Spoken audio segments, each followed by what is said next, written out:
kemarin. Mudah-mudahan semua dosa, semua maksiat yang pernah kita jalankan selama tahun kemarin mendapatkan ampunan daripada Allah Subhanahu wa taala, dan mudah-mudahan di awal tahun ini kita tidak mengulangi kesalahan yang sama dan Allah berikan segala kebaikan. Dan yang paling penting, mudah-mudahan Allah senantiasa meridhoi setiap langkah-langkah kaki kita sepanjang tahun ini. Amin ya rabbal alamin. Ibadallah, kalau bicara tentang tahun baru, otomatis kita mengulang sejarah tentang hijrahnya baginda Nabi kita Muhammad sallallahu alaihi wasallam. Pernah satu waktu Nabi Muhammad itu dalam hadisnya mengatakan bahwasanya beliau begitu mencintai kota Mekah dan tidak akan tinggal di tempat lain kecuali di Mekah. Tapi pada kenyataannya Nabi Muhammad sallallahu alaihi wasallam beliau meninggalkan kota Mekah sampai wafatnya beliau di Madinah. Otomatis ada sebabnya ya, kawan. Nggak mungkin tanpa sebab. Dan sebabnya Nabi jauh daripada anggapan kita. Seandainya kita mengatakan Nabi Muhammad pindah nih, mungkin di Madinah lebih enak dibandingkan dengan di Mekah. Bukan itu.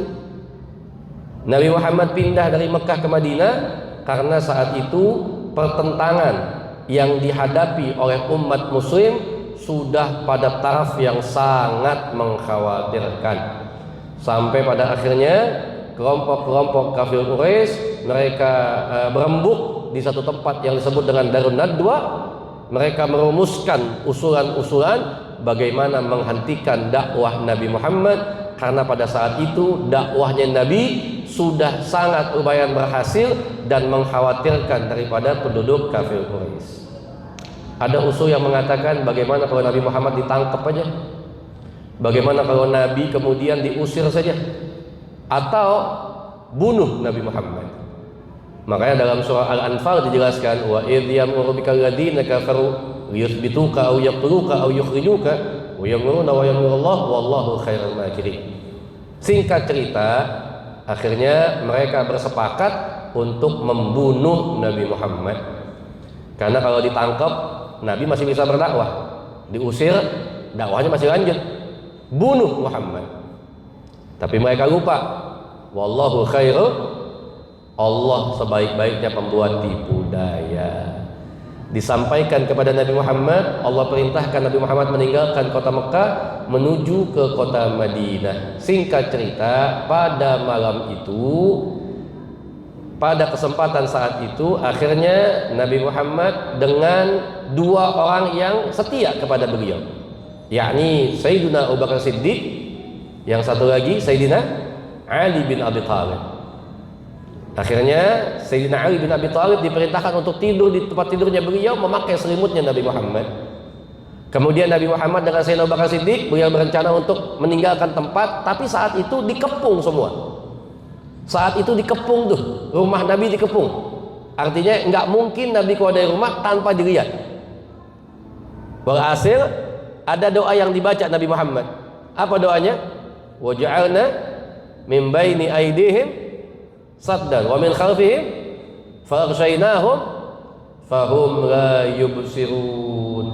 Atas izin Allah, mereka yang mengepung Nabi Muhammad itu ketika Nabi Muhammad meninggalkan tempat tinggalnya, mereka tidak bisa melihat baginda Nabi kita Muhammad sallallahu alaihi wasallam. Jadi bukan Nabi Muhammad punya ilmu ngilang, bukan. Tapi dengan kuasa Allah ditutup mata-mata mereka semua yang ingin membunuh Nabi Muhammad, sehingga mereka nggak melihat Nabi Muhammad, dan Sayyidina Abu Bakar Siddiq meninggalkan tempat tinggal Nabi Muhammad. Nah, doa ini bisa Bapak baca nih. Misal ada orang yang ngeganggu Bapak, kemudian nunggu depan rumah Bapak, dia nelfon kita nggak angkat, dia WA kita nggak balas, walhasil dia ngejedok depan rumah kita, nungguin aja. Sementara Bapak mau pergi, bagaimana supaya nggak ketahuan? Bapak baca doanya, wa ja'alna min baini aydihim saddan wa min khalfihim saddan faghshaynahum fahum la Habis baca doa, bapak keluar, insya Allah ketemu sama yang nungguin. Lah, emang siapa kita? Begitu buka pintu tetap ketemu sama yang nungguin. Baik ya kawan. Yang jadi permasalahan, kalau Nabi Muhammad hijrah dari Mekah ke Madinah, terus kita hijrahnya bagaimana? Karena tidak ada lagi hijrah setelah hijrahnya Nabi kita Muhammad sallallahu alaihi wasallam. Kesimpulannya, hijrahnya kita tanpa harus meninggalkan kota di mana kita tinggal saat ini. Jadi bapak yang tinggal di Cilandak nggak usah pindah ke Mekah, nggak usah. Ya, cukup kita berpindah keadaan. Keadaan yang bagaimana? Kata Nabi Muhammad, al-muhajir, orang yang hijrah itu man hajara ma nahallahu anhu. Siapa-siapa yang berpindah meninggalkan apa-apa yang tidak dibolehkan Allah Subhanahu wa taala. Jadi di saat ini kalau seandainya ada hal yang mohon maaf lahir batin, ini hal di sini sesuatu yang Allah haramkan, kemudian kita tinggalkan, kita nggak ikut tuh, ya, kita nggak mau ambil tuh tempat, kita nggak mau bagian daripada kemaksiatan kepada Allah, maka saat itu kita sudah dianggap berhijrah di pandangan Allah Subhanahu wa taala. Yang mudah-mudahan Allah kuatkan iman Islam kita sehingga kita bisa menghindari godaan-godaan yang membuat kita meninggalkan perintah Allah Subhanahu wa taala. Insyaallah, mudah-mudahan dengan makna hijrah yang kita baru saja lalui, kita bisa mengambil hikmah yang begitu besar, yakni kita siap untuk meninggalkan segala macam bentuk dosa demi ketaatan kita kepada Allah Subhanahu wa taala. Taib ibadallah. Kita masuk dalam pelajaran kita, yakni surah Al-Imran ayat 14. Bismillahirrahmanirrahim. Zuyyina lin-nasi hubbus syahawati minan nisa. Apa kata Allah? Allah Subhanahu wa taala menjadikan sesuatu dalam pandangan manusia itu indah. Apa saja yang Allah jadikan sesuatu itu indah di pandangan manusia? Kata Allah, yang pertama yakni minan nisa, daripada perempuan, ya. Kemudian wal banin, dan anak-anak.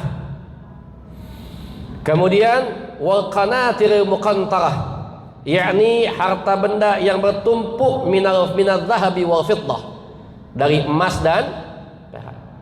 Jadi bapak nggak usah kaget kalau ternyata memang kita ini punya pandangan, mohon maaf lahir batin, ngelihat sesuatu yang bagus kita demen gitu ya, ya.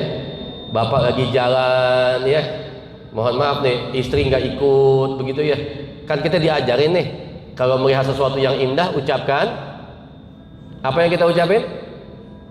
Subhanallah, ya. Ucapin yang indah, subhanallah, maha suci Allah. Jadi kalau bapak lagi jalan ke mall, tiba-tiba ada perempuan cakep ya, bini kita nggak ngikut, lewat depan kita, kita ngucapnya apa? Istighfar, subhanallah. Bukan bini kita itu, enak aja men subhanallah aja. Istighfar, banyak-banyak nyebut dosa itu bukan bini kita. Astagfirullahaladzim, ya Allah, Allah jaga pandangan kita ya. Men subhanallah aja bini orang disebutin. Ya, taib kawan, ya. Memang itu sunatullah sudah. Kita ngelihat sesuatu yang indah, ada mobil yang kita demen, anak-anak kita demen sama anak-anak segala macam, sama harta kita demen, emas. Lihat orang, mohon maaf lahir batin ya. Artinya kalau udah cinta dengan harta, dia akan cinta dengan hartanya. Bukannya nggak boleh, ini sunatullah. Allah yang menciptakan itu. Boleh, silahkan. Yang nggak boleh adalah ketika kita mencintai hal-hal yang tersebut, kemudian atas dasar cinta kita itu, kita lupa dengan perintah Allah Subhanahu wa ta'ala. Kita cinta dengan anak-anak kita, tapi nggak boleh sebab cinta dengan anak-anak, kemudian mohon maaf nih, kita melalaikan kewajiban kita kepada Allah.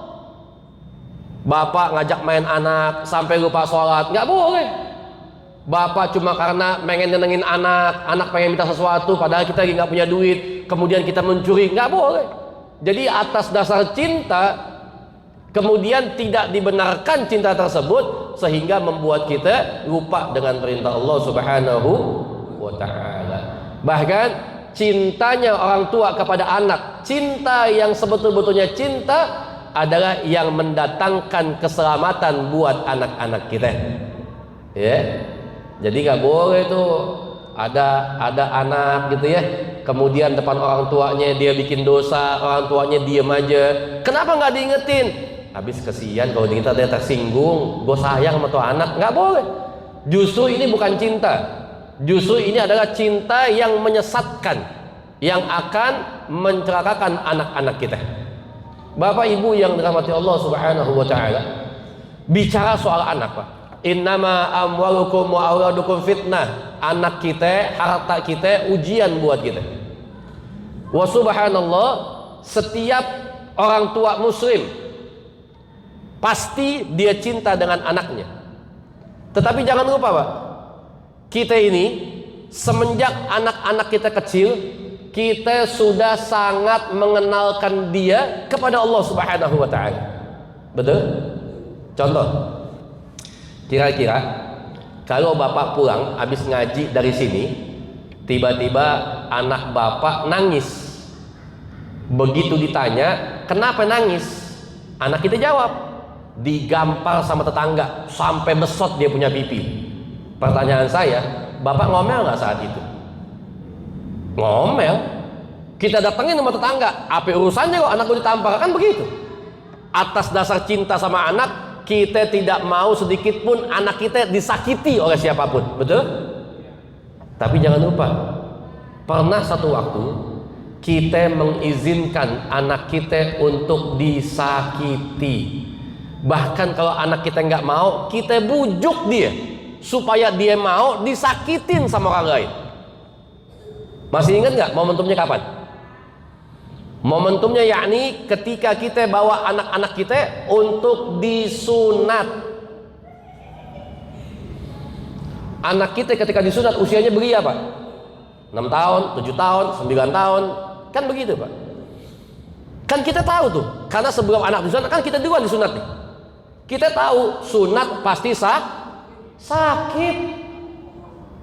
Kalau ada yang bilang nggak sakit, sini gue tambahin nih, sini. Enak aja. Sunat sakit, Pak. Meskipun saat ini udah zaman modern, udah pakai klem, udah pakai laser, tetap sakit. Bagaimana nggak sakit? Ada sesuatu yang dipotong dari anggota tubuh anak kita, sakit. Biarpun zaman sekarang pagi sunat, siang udah bisa main, tetap sakit. Nggak percaya? Habis sunat sentil coba deh. Kalau nggak kerojotan tuh bocah, ya sakit, Pak. Tapi kita bawa anak-anak kita, kita bujuk dia. Termasuk saya. Saya ini salah satu korban bujukan orang tua saya ketika disunat. Ayo Fahri, sunat, mumpung libur sekolah. Enggak kok, nggak sakit, cuma kayak digigit semut. Bayangin, kan begitu orang tua kita kan? Cuma kayak gigit semut. Kita yang masih bocah, enteng semut doang. Ada yang nggak mau, apa kata ibunya? Ntar dibeliin mainan, ntar dikasih duit, tuh diiming-imingin kan. Saat itu saya disunat di rumah sakit Pertamina, karena kebetulan umi saya kerja di Pertamina. Saya dapat nomor yang kesekian. Sebelum saya ada beberapa anak yang disunat. Saya ingat pesan orang tua saya, nggak sakit, cuma kayak digigit semut. Tapi setiap yang keluar habis dari ke dokter sunat sebelum saya, itu hampir 90% semuanya nangis. Satu keluar nangis, atuh nangis, ada yang di dalam teriak. Saat itu saya mulai ragu dengan ibu saya. Semut apaan yang bikin kayak begini nih? Tapi namanya kita bocah dibujuk saat itu ya. Begitu disunat baru kita rasain semutnya satu mobil yang ditimpain ke kita ini. Iya. Tapi orang tua kita ngebujuk, Pak. Kita begitu sama anak-anak kita. Kenapa kita tega? Kenapa kita diamkan anak-anak kita disakiti? Karena kita tahu sakitnya anak kita saat itu demi kebaikan masa depannya dia. Sakitnya dia saat itu demi menegakkan syariat agama. Sakitnya dia saat itu demi menjalankan perintah Allah. Itu masih kecil, Pak. Yang anehnya, begitu anak-anak kita gede saat ini, kita justru tidak lagi menekankan agama kepada anak-anak kita. Masih kecil tuh anak diajarin doa mau makan bacanya ini, doa mau masuk WC bacanya ini, doa mau tidur bacanya ini. Udah gede pernah kita nanya anak kita sebelum makan udah baca doa belum? Kita lupa, Pak. Padahal itu anak waliyadzubillah justru godaan terbesarnya adalah di masa-masa balighnya dia. Jadi ingat, khususnya buat semua, buat kita orang tua, apalagi kita yang namanya bapak-bapak ya, kita adalah pemimpin dalam rumah tangga. Nanti Allah akan pertanyakan tentang satu amanah yang Allah titipkan kepada kita. Apa amanahnya? Yakni berupa anak-anak kita. Makanya buat kaum perempuan, jangan suka ambekan sama laki. Jangan suka dikit-dikit ngomong laki mah enak, laki berat. Nanti di akhirat kami itu akan dapat dimintai sama Allah pertanggungjawaban atas banyak hal. Anak, orang tua, kakak adik kita, istri kita, yang terakhir tentang kita. Minimal 5 tuh tanggung jawab kita. Kalau perempuan berapa tanggung jawabnya? Cuma 2. Yang pertama tentang dirinya, yang kedua tentang anaknya. Artinya laki-laki itu lebih berat tanggung jawabnya di sisi Allah Subhanahu wa taala, ya. Makanya dengan momentum hijrah ini, ayo kita juga hijrah yang baik. Kalau selama ini kita belum didik anak-anak kita dengan agama, didik mereka dengan agama yang baik. Ingat-ingat Pak, doa yang Bapak ucapkan waktu Bapak dapat anak pertama kali, apa yang Bapak minta sama Allah? Ya Allah, jadikan anak saya anak yang soleh. Bapak nggak minta sama Allah, ya Allah jadiin orang kaya, ya Allah jadiin presiden, ya Allah jadiin ini. Enggak, Bapak nggak minta itu. Yang Bapak minta pertama kali, jadikan ini anak-anak yang soleh. Siapa yang bertanggung jawab untuk menjadikan dia yang soleh? Yakni kita orang tuanya yang bertanggung jawab. Ada kaidah dalam bahasa Arab mengatakan ma fil aba fil abna. Apa yang ada di orang tua, insya Allah akan juga ada di anaknya. Pepatah mengatakan buah jatuh nggak jauh dari pohonnya, ya. Makanya jangan hanya minta sama Allah, ya Allah jadikan anak-anak kami anak yang saleh dan salehah, tapi minta juga sama Allah, ya Allah jadikan saya orang tua yang saleh dan salehah. Karena nanti bisa jadi amal Bapak baik, amal Bapak banyak, kemudian mohon maaf nih, begitu Bapak mau masuk surga bisa tertahan. Kenapa tertahan? Karena Bapak akan diminta bertanggung jawab atas dosa anak-anaknya yang Bapak diam saat mereka berbuat dosa. Wal iyadu billah. Mudah-mudahan Allah jaga kita dan Allah jaga juga anak keturunan kita. Ku anfusakum wa ahlikum. Nah, taib ibadallah. Wal khairil musawwamah. Ya, termasuk juga kuda-kuda pilihan. Wal an'am. Termasuk juga hewan-hewan ternak. Allah jadikan semua itu kesukaan buat kita.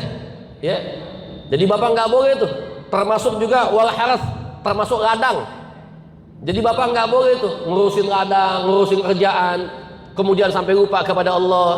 Bahkan saya bisa mengatakan umat muslim yang dia tinggalkan ibadahnya atas dasar alasan sibuk dengan kerjaannya, sebetulnya dia nggak sibuk, tetapi dia lebih malas untuk ibadah, kemudian dia berlindung di balik kata sibuk.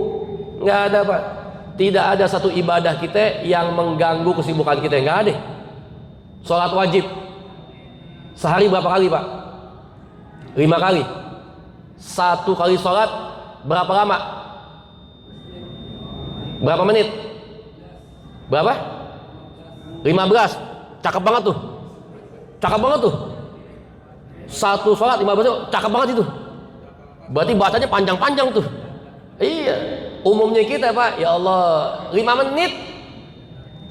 Kita itu sholatnya panjang kalau cuma jadi makmum. Kalau sendirian Nggak usah sholat jamaah Pak, sholat taraweh yang 23 yang kita cari masjid yang bagaimana? Hah? Sholat yuk, taraweh yuk. Di mana? Di Jannatin. Kita nggak nanya Jannatin pakai AC nggak, adem nggak? Enggak. Kita nggak nanya Jannatin imamnya bagus nggak bacaannya, enggak. Yang kita tanya Jannatin selesai jam berapa? Oh, biasanya Jannatin taraweh 8:30 selesai. Mending At-Taqwa jam 8 beres. Kan begitu model kita, Pak. Ya. Sholat kita nggak lama, 5 menit deh. 5 waktu, itu pun nggak dempet, Pak. Jaraknya jauh-jauh. Subuh jam 5 kurang, Zuhur jam 12, Asar jam 3 lewat, Maghrib jam 6 kurang, Isya jam 7 lewat. Ada jedanya panjang. Setiap satu sholat kita cuma 5-10 menit, Pak. Apa iya waktu yang sebentar itu kemudian kita katakan mengganggu kesibukan kita? Sibuk bukan alasan. Sebetulnya kita cuma males buat sholat. Padahal mohon maaf Pak, kalau seandainya Bapak lagi sibuk deh, tiba-tiba datang satu makhluknya Allah yang namanya kebelet ke toilet. Saya tanya, kesibukan Bapak tinggalin nggak untuk pergi ke toilet? Tinggalin, Pak. Di toilet kita berapa lama? Umumnya nih kita kalau buang air besar di toilet berapa lama, Pak? Berapa? 15 menit. Buang air besar ya, bukan air kecil, air besar. Berapa menit? 15. Tergantung bekal yang dibawa. Kalau ke WC nggak bawa handphone, cepet. Kalau ke WC bawa handphone, lama. Apalagi udah bawa handphone, bawa Samsu 2 batang, lebih lama nih. Penyakit nih. Ada yang begitu, Pak. Udah masuk WC, keluar lagi. Kenapa? Rokoknya ketinggalan. Mau ngapain lama-lama di WC? Taruh deh 5 menit. Hampir sama dengan sholat kita.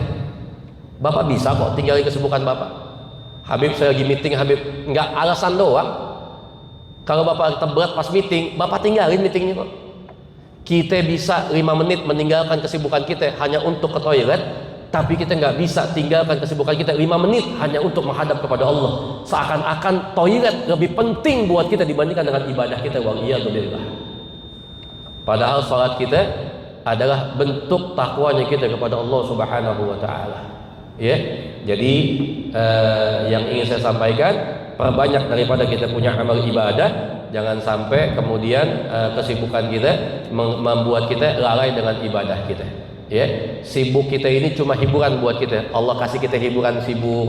Buat apa? Untuk menunggu datangnya waktu sholat. Jadi kalau udah waktu sholat tinggalin, Pak. Apapun kesibukan kita. Ya, taib ya kawan. Wallahu indahu husnul ma'ab. Apa kata Allah? Dan di sisi Allah lah tempat kembali yang paling baik. Ingat, kita semua akan kembali menghadap kepada Allah.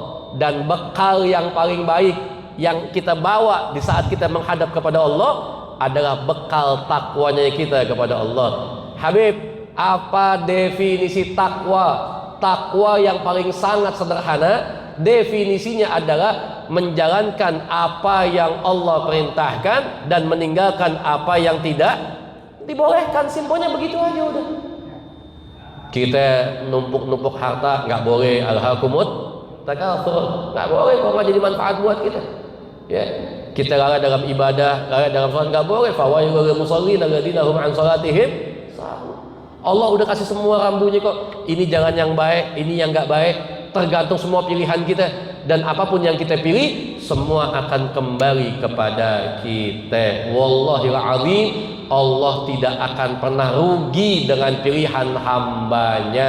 Kita ibadah, kita yang untung. Kita nggak ibadah, kita yang rugi. Ya. Jadi kesimpulannya, jangan kemudian kesenangan-kesenangan di dunia ini membuat kita lupa dengan ketentuan-ketentuan aturan yang berlaku dalam kita punya agama. Bapak cinta dengan harta boleh, tapi cinta bapak dengan harta tidak boleh meninggalkan aturan agama. Agama mengatakan kalau kita mau punya harta harus dengan cara yang baik, cara yang halal. Jadi nggak boleh sebab cinta dengan harta kemudian bapak korupsi, nggak boleh, nggak jadi faedah. Ya, bapak cinta dengan harta kemudian kita mencuri dan lain sebagainya, diharamkan dalam Islam. Ada batasan-batasannya, dan setiap batasan yang Allah berikan kepada kita, semua itu tujuannya adalah untuk menyelamatkan kita nanti di hadapan Allah Subhanahu wa Ta'ala. Ya, termasuk juga dengan minan nisa. Hati-hati dengan perempuan, karena perempuan itu mohon maaf lahir batin fitnah terbesar bagi laki-laki. Woi, dengerin, ya, laki-laki godaannya apa? Perempuan. Ya, udahlah bapak kalau punya teman perempuan nggak usah sok jadi pahlawan. Ngelihat status teman kita, tiba-tiba komen, lu kenapa? Sedih amat statusnya. Kemudian dia bilang, iya nih laki gue gak peduli sama gue. Kemudian bapak ngomong, itu laki gak tahu diri. Kalau gue jadi laki lo, gue akan sayang sama lo. Nih penyakit bahasa kita nih. Nih penyakit kita nih. Gak ada, hati-hati, gak ada ya kawan. Ya, kita hanya boleh mohon maaf mencintai sesuatu yang dihalalkan Allah Subhanahu wa Ta'ala. Bahkan mohon maaf dalam Islam ada yang namanya takhbib. Takhbib itu laki-laki yang kemudian mohon maaf dia menggoda seorang perempuan yang dia sudah beristri sampai kemudian dia tinggalkan suaminya. Ini takhbib. Apa hukumannya takhbib? Kata Nabi Muhammad, takhbib, orang yang melakukan takhbib, laki-laki yang takhbib bukan bagian daripada umat Nabi Muhammad sallallahu alaihi wasallam. Hati-hati, hati-hati. Harta tahta wanita. Ya, mudah-mudahan Allah jaga kita semua. Amin ya rabbal amin. Ya, taib. Jadi bahkan Syekh Mutawalli Asy-Sya'rani, seorang ulama Mesir ahli tafsir, beliau menjelaskan bahwasannya harta itu, ya, harta itu merupakan tingkatan rezeki yang paling rendah, paling rendah. Sehat itu rezeki yang paling tinggi. Anak yang saleh rezeki yang utama. Redha-Nya Allah ini rezeki yang paling sempurna. Jadi di mata orang-orang, di mata orang ahli agama itu yang namanya harta itu tingkatan derajat rezeki yang paling rendah. Tapi kalau di mata kita harta adalah segalanya. Wa iyadzubillah. Kenapa harta itu dikatakan rezeki yang paling rendah? Karena siapapun bisa punya harta. Orang yang nggak ibadah, duitnya banyak ada nggak? Orang yang nggak sholat, yang nggak beriman kepada Allah, hartanya melimpah banyak nggak? Banyak. Artinya, biarpun dia nggak ibadah, dia bisa punya harta. Jadi harta bukan hal yang utama. Nah, kalau antum juga ngelihat orang yang mohon maaf lahir batin, ya, orang yang nggak beriman kepada Allah tapi hartanya banyak, sementara kita yang beriman rajin ngaji, hidup kok begitu-begitu aja. Itu udah suudzon sama Allah. Harusnya kita balik. Kalau yang nggak beriman saja masih Allah kasih rezeki, apalagi kita yang beriman kepada Allah. Tapi kenapa Habib? Kok kami di dunia seperti ini? Nggak kayak mereka, duitnya banyak, mau ngapa-ngapain enak. Teringat satu hadis Nabi yang mengatakan, ad-dunya sijnul mu'min wa jannatul kafir. Dunia adalah penjaranya orang mukmin. Ibarat di penjara, kita tuh nggak bebas ngapa-ngapain, tapi demi kebaikan kita. Kita mau dapat duit banyak, main riba, nggak berani. Kenapa? Islam mengharamkan. Kita mau ngambil duit banyak tapi nipu, nggak berani. Kenapa? Islam tidak membolehkan. Ada batasan kita. Tapi semua itu demi kebaikan-kebaikan kita, ya. Artinya biarlah aturan-aturan ini yang memang sudah Allah tetapkan jangan pernah dianggap menjadi sebagai beban. Sama juga bapak ngasih aturan ke anak itu kan bukan beban, Pak. Tapi kadang-kadang anak nganggapnya beban. Jangan pulang malam. Padahal menurut kita di malam itu khawatir nanti lo kenapa-napa. Tapi di mata anak itu kan beban. Tapi kalau anak nggak nganggap beban, dia nggak akan keberatan dengan aturan itu. Demikian juga dengan Allah. Allah mengatakan ini nggak boleh, ini haram, ini jangan didekati. Kalau kita anggap beban, kita akan keberatan. Kenapa sih khamar nggak boleh? Kenapa sih riba nggak boleh? Kan dapat duit banyak. Kita berat tuh. Tapi kalau kita anggap itu sebagai kebaikan buat kita, tidak ada sedikit pun keberatan dalam kita untuk menjalankan hal-hal yang memang dibolehkan, untuk meninggalkan hal-hal yang tidak dibolehkan Allah Subhanahu wa ta'ala. Yang mudah-mudahan kita semua bisa menjadi hamba-hamba Allah yang senantiasa terjaga nafsu kita. Artinya kita jadikan hawa nafsu kita di bawah kontrolnya kita, bukan sebaliknya hawa nafsu yang mengontrol kita. Hamba yang merdeka hakikatnya adalah hamba yang sudah tidak lagi dijajah oleh hawa nafsunya. Selama kita masih dijajah, artinya kita masih menjadi seorang budak. Budak atas apa? Budak atas hawa nafsu. Mudah-mudahan Allah selamatkan kita semua. Amin ya rabbal alamin. Taib ibadallah, sedikit saya tambahkan karena insya Allah sebentar lagi kita akan bertemu dengan tanggal 10 di bulan Muharram. Kapan tanggal 10 itu? Hari Kamis. Kamis malam Jumat. Ada dua nih. Yang ikut ketetapan itu Kamis. Yang ikut dengan NU Jumat. Karena MU Muharramnya beda sama yang lain. NU kalau saya nggak salah Muharramnya itu bukan Selasa. Kalau kita kan Selasa kemarin tuh. Umumnya kan Selasa kan. NU Rabu. Tapi nggak apa-apa, kita hormati perbedaan-perbedaan yang ada. Ya. Jadi nanti pada tanggal 10 bulan Muharram, baik itu Kamis atau Jumat, ada satu kitab, yakni kitab Kanzun Najah karangan Syekh Abdul Hamid. Ada amal-amal yang dianjurkan untuk kita laksanakan pada tanggal 10 bulan Muharram. Yang pertama puasa, ya Pak, puasa. Allah ngasih diskon sama kita nih. Tanggal 10 kalau kita puasa, pahalanya setahun ke belakang dosa kita dihapusin. Kita kan biasanya kalau ada diskon kan nggak ketinggalan, Pak. Nih malam ini PRJ buka, tahu PRJ? Tahu kan? Umat Islam banyak yang ke sono. Padahal yang dia beli di sono sama yang di Cilandak barangnya sama. Dia beli kipas angin sama di sini. Dia beli ciki sama di sini banyak. Dia beli mobil sama di sini banyak. Tapi kenapa pada mau ke PRJ? Panas-panasan, ngantri, jauh, masuknya bayar. Kenapa mau ke sono? Satu alasannya, karena kalau beli di PRJ banyak diskonnya. Kita kejar diskon jauh-jauh, Pak. Tanggal 10 besok Allah kasih diskon sama kita. Apa diskonnya? Puasa kita tanggal 10, diskonnya nggak tanggung-tanggung. Setahun Allah kasih ampunan atas dosa-dosa kita.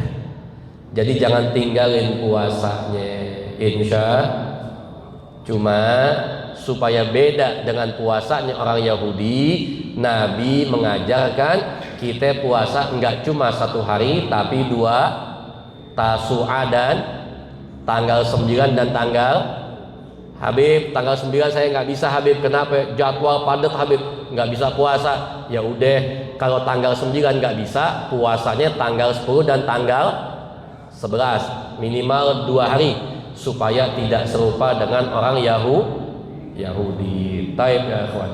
Ya.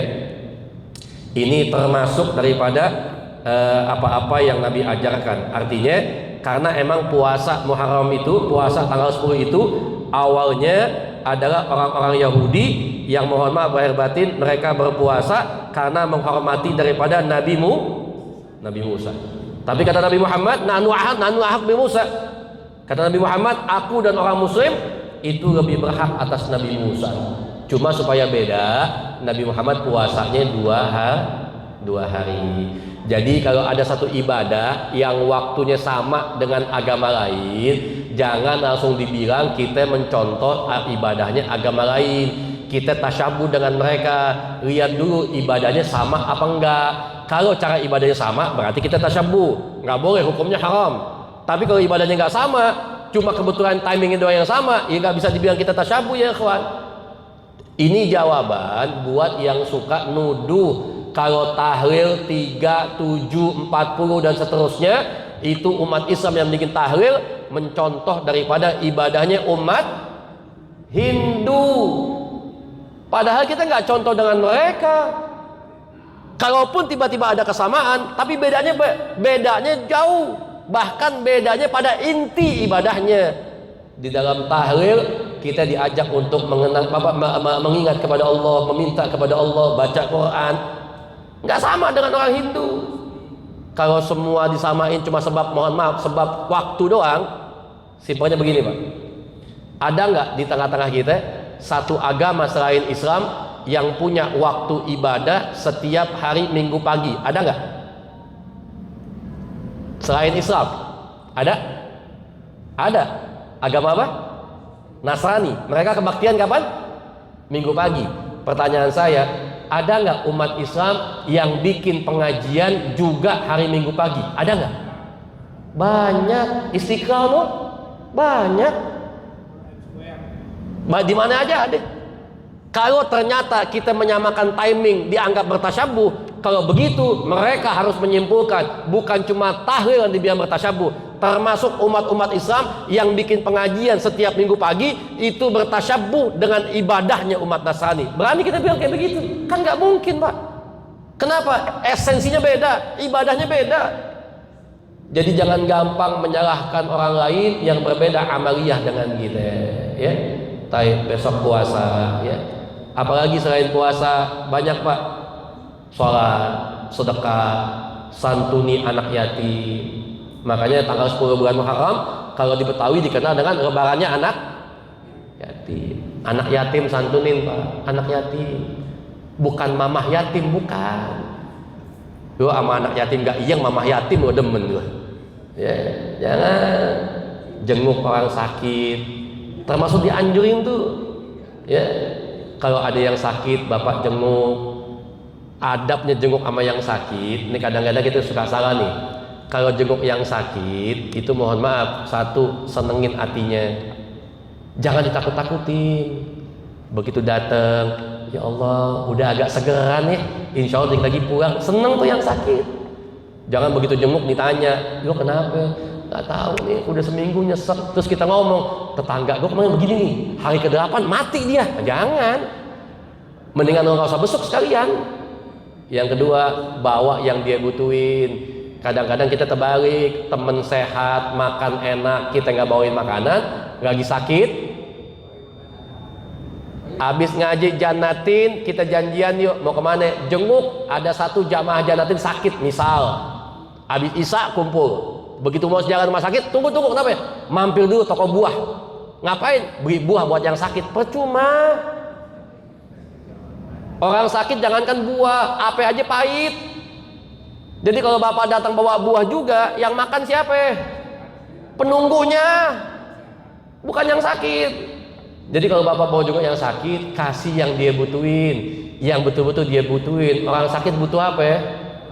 Tuh, duit buat berobat. Udah paling gampang itu, udah datang ke pelin, sehat tuh bocah.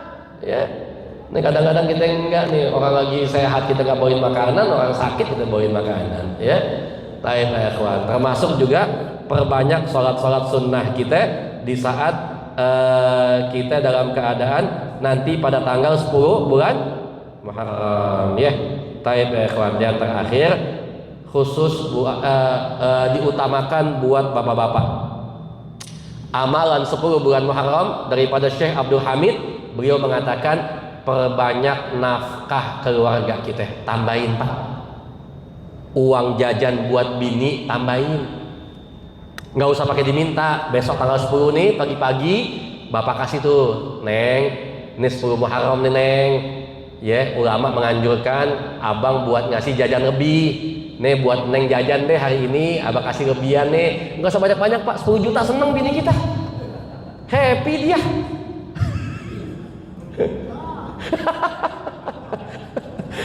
Mohon maaf lahir batin pak, nggak ada istilahnya kita ngasih rezeki ke bini kita, duit kita makin habis, nggak ada, pasti makin bertambah. Siapa yang jamin? Allah yang jamin. Kenapa? Itu kewajiban kita.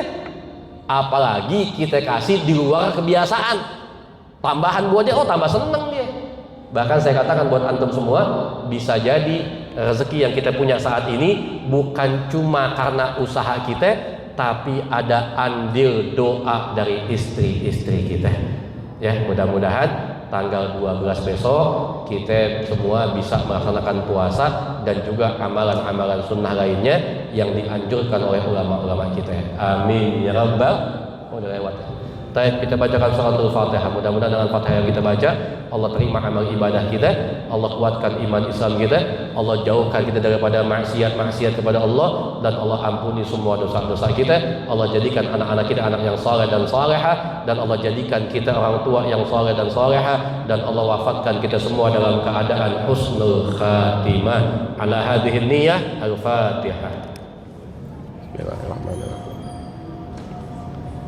إياك نعبد وإياك نستعين اهدنا الصراط المستقيم صراط الذين أنعمت عليهم غير المغضوب عليهم ولا الضالين رب اغفر لنا ولوالدينا آمين اللهم بحق الفاتحة وسلطنة الفاتحة ومعجزة الفاتحة وبمن أنزلت عليه سورة الفاتحة يا فرج الحام يا كاشف الغم يا من بعبده يغفر ويرحم اللهم صل على سيدنا محمد وعلى آل سيدنا محمد اللهم زدنا علما نافعا ورزقا واسعا وشفاء من كل داء وسقم ربنا ظلمنا أنفسنا وإن لم تغفر لنا وترحمنا لنكونن من الخاسرين ربنا آتنا في الدنيا حسنة وفي الآخرة حسنة وقنا عذاب النار وصلى الله على سيدنا محمد النبي الأمي وعلى آله وصحبه وسلم دعواه فيها وتحية فيها سلام وآخر دعواهم أن الحمد لله رب العالمين jazakumullah ahsanal jaza yang baik dari Allah yang enggak baik dari saya pribadi hadza min fadli rabbi subhanakallahumma wa bihamdika nashhadu an la ilaha illa anta nastaghfiruka wa natubu ilaik. Assalamualaikum warahmatullahi wabarakatuh.